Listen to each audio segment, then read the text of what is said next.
two experiments related to Newton's law. For understanding how they will be related with the laws, I'm going to introduce you to the three laws. Well, they are also known as Newton's law of motion. As I already said, there are three laws. Well, the first one tells us that an object will not change its position unless a force acts on it. The second law says that the force of an object is equal to its mass times its acceleration. And the last one, the third, is when two objects interact and they apply forces to each other of equal magnitude and opposite direction. The objective of our project is to find the scientific explanation that exists behind the magic tricks through the use of the physics in order to present a didactic learning model. To find the relationship between physics and magic, we are going to carry out a series of investigations and experiments.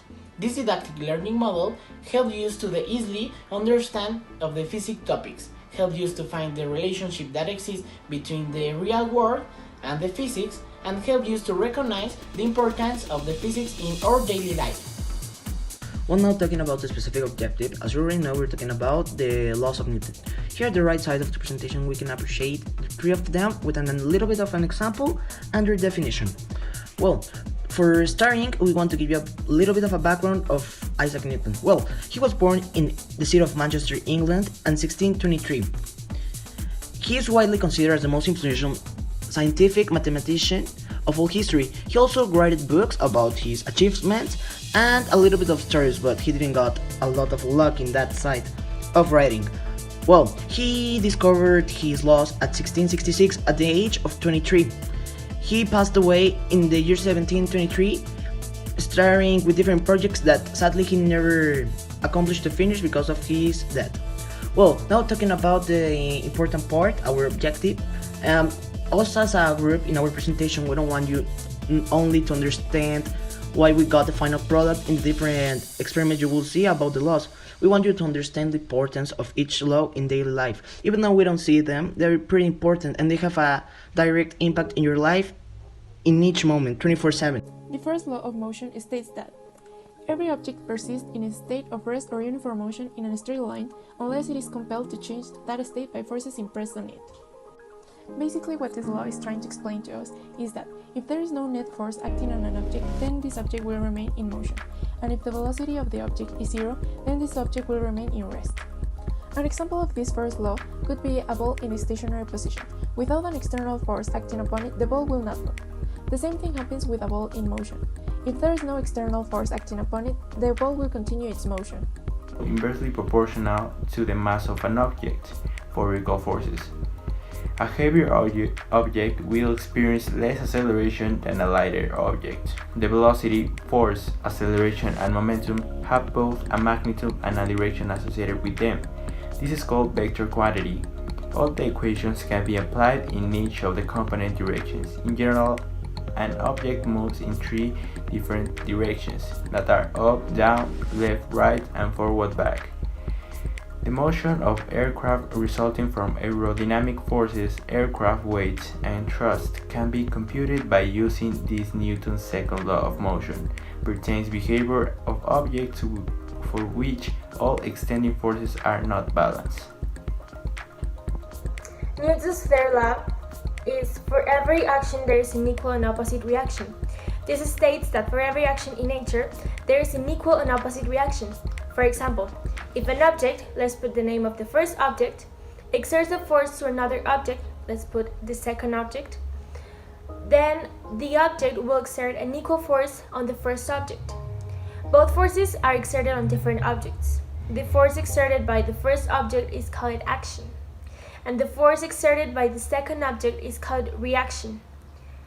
The size of the force on the first object equals to the size of the second object. The direction of the force on the first object is opposite to the direction of the second object. So forces always come in pairs, equal, and opposite reaction force pairs.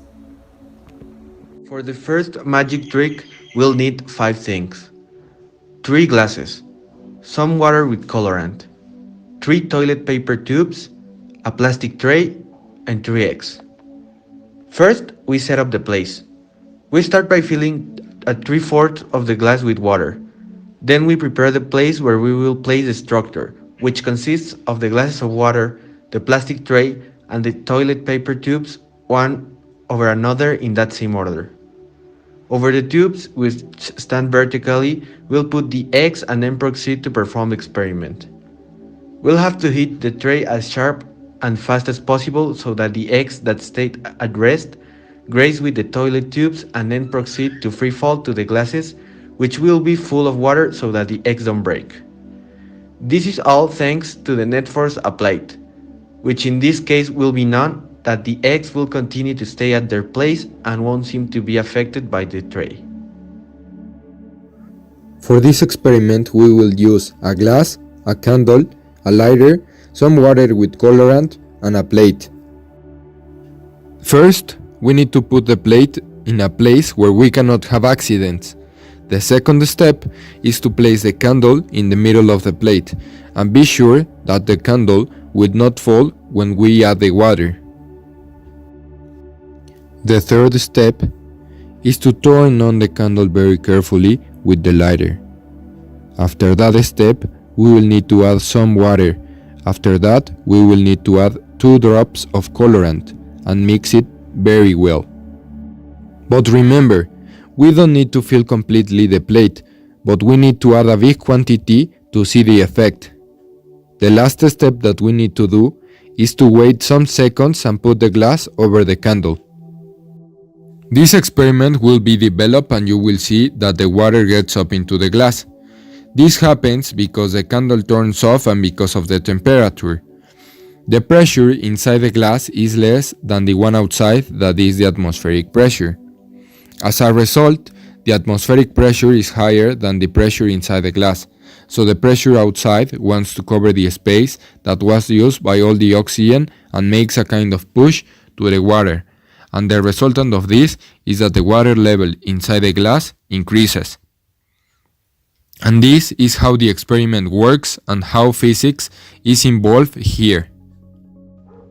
For this experiment, we are going to use 2 plastic bottles, a cork, a cord, 2 skewer sticks, baking soda, vinegar, toilet paper, and adhesive tape.